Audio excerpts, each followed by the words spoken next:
ಗುಡಿಗೆ ಲಕ್ಷಾಂತರ ಬೆಲೆ ಬಾಳುವ ಶ್ರೀಗಂಧದ ಬಾಗಿಲಿತ್ತು. ಆದರೆ ಇಲ್ಲಿರುವುದು ಕಬ್ಬಿಣದ ಬಾಗಿಲು.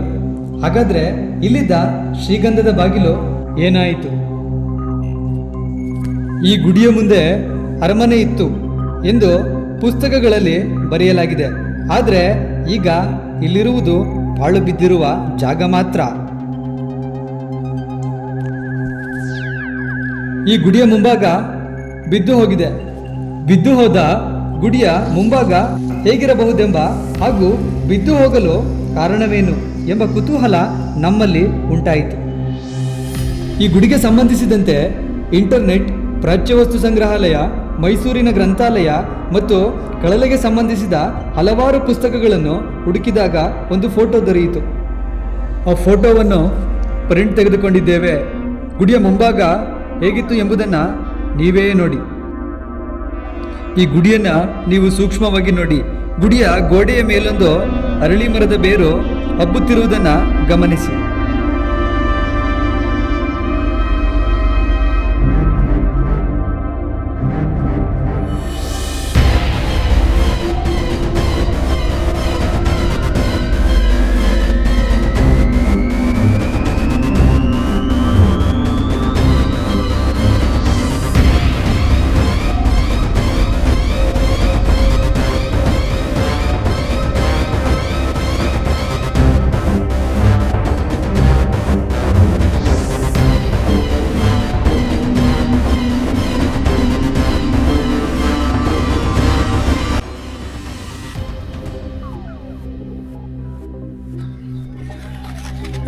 ಮಾಳಿಯಮ್ಮನ ಸಮಾಧಿ ಕಳಲೆ. ಹೌದು, ಫಸ್ಟ್ ಈ ಥರ ಇತ್ತಾ? ಈ ಥರ ಇತ್ತು. ಹಿರಿಯರ ಬಳಿ ಗುಡಿಯ ಮುಂಭಾಗ ಬಿದ್ದು ಹೋಗಲು ಕಾರಣವೇನೆಂದು ಕೇಳಿದಾಗ ಅವರ ಉತ್ತರ, ಮಧ್ಯದಲ್ಲಿ ಒಂದು ಅರಳಿ ಗಿಡ ಹೋಯ್ತು, ಆ ಬೇರು ಹಂಗೆ ಮಾಡಿದ್ದು. ಅರಳಿ ಮರದ ಬೇರಿನಿಂದಾಗಿ ಗುಡಿಯ ಮುಂಭಾಗ ಬಿದ್ದು ಹೋಗಿದೆ ಎಂದು ಹೇಳಿದರು. ಗುಡಿಯಲ್ಲಿದ್ದ ಶ್ರೀಗಂಧದ ಬಾಗಿಲ ಬಗ್ಗೆ ಹಿರಿಯರ ಬಳಿ ಹೋಗಿ ಕೇಳಿದಾಗ ಅದಕ್ಕೆ ಹಿರಿಯರು, ಕಳ್ಳರು ಶ್ರೀಗಂಧದ ಬಾಗಿಲನ್ನು ಕದಿಯಬಹುದು ಎಂದು ಮೈಸೂರು ಮ್ಯೂಸಿಯಂಗೆ ನೀಡಿದೆವು ಎಂದು ಹೇಳಿದರು. ಈ ಶ್ರೀಗಂಧದ ಬಾಗಿಲು ಹೇಗಿದೆ ಎಂಬುದಕ್ಕೆ ನಮ್ಮ ಬಳಿ ಒಂದು ಫೋಟೋ ಸಹ ಇರಲಿಲ್ಲ. ಆದ್ದರಿಂದ ಈ ಶ್ರೀಗಂಧದ ಬಾಗಿಲನ್ನು ನೋಡಲೇಬೇಕು ಎಂಬ ಕುತೂಹಲದಿಂದ ಮೈಸೂರು ಮ್ಯೂಸಿಯಂಗಳಿಗೆ ಹೊರಟೆವು. ಸತತ 2 ದಿನಗಳ ಹುಡುಕಾಟದ ನಂತರ 3ನೇ ದಿನ ವೆಲ್ಲಿಂಗ್ಟನ್ ಸರ್ಕಾರಿ ವಸ್ತು ಸಂಗ್ರಹಾಲಯದಲ್ಲಿ ಒಂದು ಬಾಗಿಲು ನೋಡಿದೆವು. ಆ ಬಾಗಿಲು ನಮ್ಮ ಊರಿನ ಶ್ರೀಗಂಧದ ಬಾಗಿಲೆ ಎಂದು ಖಚಿತಪಡಿಸಿಕೊಳ್ಳಲು ಹಿರಿಯರ ಬಳಿಗೆ ಹೊರಟೆವು. ಹಿರಿಯರಿಗೆ ಆ ಬಾಗಿಲ ಚಿತ್ರವನ್ನು ತೋರಿಸಿದಾಗ, ಹೌದು, ಇದೇ ಶ್ರೀಗಂಧದ ಬಾಗಿಲು ನಮ್ಮ ಗುಡಿಯಲ್ಲಿ ಇತ್ತೆಂದು ಹೇಳಿದರು. ಆದರೆ ನಮಗೆ ಅವರ ಮಾತಿನ ಮೇಲೆ ನಂಬಿಕೆ ಬರಲಿಲ್ಲ. ಆಗ ಅವರು ಈ ಶ್ರೀಗಂಧದ ಬಾಗಿಲನ್ನು ಮ್ಯೂಸಿಯಂಗೆ ಕೊಡುವಾಗ ಒಂದು ಫೋಟೋ ತೆಗೆಸಿದ್ದೇವೆ.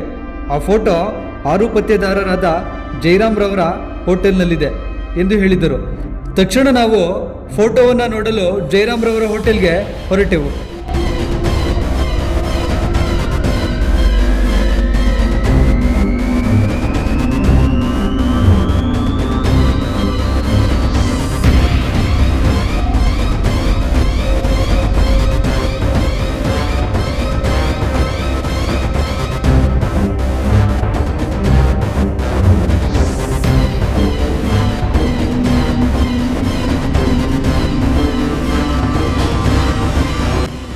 ಈ ಫೋಟೋವನ್ನು ನೋಡಿದಾಗ ಹಿರಿಯರು ಹೇಳಿದ್ದು ಸತ್ಯವೆಂದು ನಮಗೆ ಅರಿವಾಯಿತು. ಗುಡಿಯಲ್ಲಿದ್ದ ನಿಜವಾದ ಶ್ರೀಗಂಧದ ಬಾಗಿಲು ಇದೇ ನೋಡಿ. ಈ ಗುಡಿಯನ್ನು ರಾಜಾರಾಣಿ ಗುಡಿ ಎಂದು ಕರೆಯಲು ಕಾರಣವೇನೆಂದರೆ ಈ ಬಾಗಿಲ ಮೇಲೆ ಶ್ರೀಗಂಧದ ರಾಜಾರಾಣಿಯರ ಮಿಥುನ ಶಿಲ್ಪವಿರುವ, ಅಂದರೆ ರಾಜಾರಾಣಿ ಮುದ್ದಾಡುತ್ತಿರುವ ಚಿತ್ರವನ್ನು ಕೆತ್ತಲಾಗಿತ್ತು. ಆದ್ದರಿಂದ ಊರಿನ ಜನರು ಈ ಗುಡಿಯನ್ನು ರಾಜಾರಾಣಿಯರ ಗುಡಿ ಎಂದು ಕರೆಯುತ್ತಿದ್ದರು. ಈ ಬಾಗಿಲ ಮೇಲಿರುವ ಶ್ರೀಗಂಧದ ಶಿಲ್ಪ ರಾಜ ಲಕ್ಷ್ಮೀಕಾಂತ ಒಡೆಯರ ಹಾಗೂ ಪತ್ನಿ ಮಹಾಲಿಂಗಜ್ಜಮ್ಮಣ್ಣಿಯವರದ್ದು ಎಂದು ಹೇಳಲಾಗಿದೆ.